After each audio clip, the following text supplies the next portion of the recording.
Assalamu alaikum wa rahmatullahi wa barakatuh. Eid Mubarak. As we all know, Ramadan ends and Eid begins. And I am too curious to know why Eid is celebrated. What is its real purpose? क्या होगा उसका real purpose? हो सकता है कि as we did fasting and other practices for the sake of Allah subhanahu wa ta'ala the whole month consistently.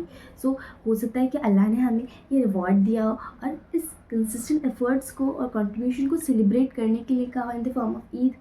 But at the same time, I also wonder कि Eid is fasting is not performed by everyone. The people who are unfit for fasting could not perform it, whether mentally or physically. Exactly. So it means, according to my logic, कि fasting उनके लिए कि ईद उनके लिए नहीं है. Please clear my doubts. I'm too confused. You are true. The real purpose of Eid is quite different as we usually think. In the Quran, Allah subhanahu wa ta'ala has mentioned in Surah Al-Yunus, ayah 57 and 58, ए लोगों, तुम्हारे रब की तरफ से ये नसीहत आई है जो तुम्हारे दिलों की बीमारियों की शिफा है और ईमान वालों के लिए सबसे बड़ी रहमत और हिदायत है. जस्ट नेक्स्ट आया, अल्लाह हैज सेड दैट कह दो कि यह तुम्हारे रब ही के फजल और रहमत से हुआ है, तो अब इस पर तुम्हें खुशी जाहिर करनी चाहिए. At this point Eid is mentioned.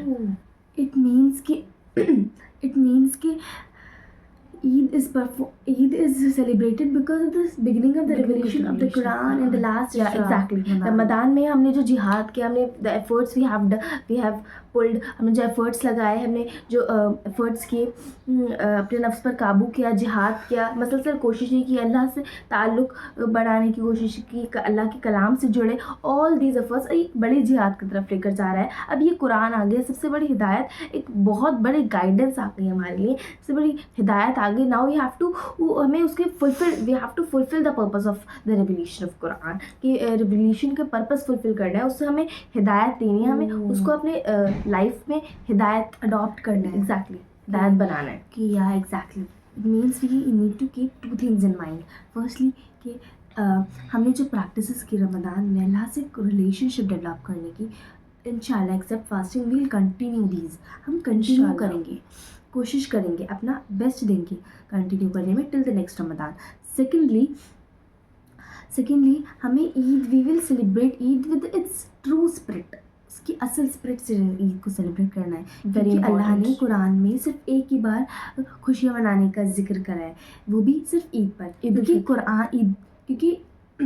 क्योंकि कुरान की खुशी में, इसलिए हमें कुरान की हिदायत को हिदायत बनाना है, हमें उससे गाइडेंस हासिल करनी है, उसे डे टू डे लाइफ में अडॉप्ट करना है. अल्लाह ने तो कुरान में खुद कहा है, सूरह नंबर 38 एंड आया नंबर 29 में,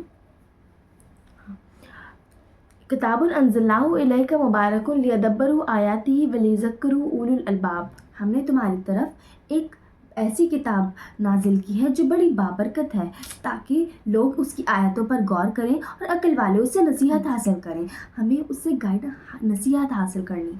अब अगर हमने कुरान तो खुद एक ज़िंदा कलाम है, अगर हमने उससे बात करने की कोशिश करी तो हमें उस बात में, उस टॉकिंग में हमें अपने क्वेश्चंस के आंसर्स मिलेंगे, प्रॉब्लम्स के solutions, inshallah. Because with recitation, understanding is also important.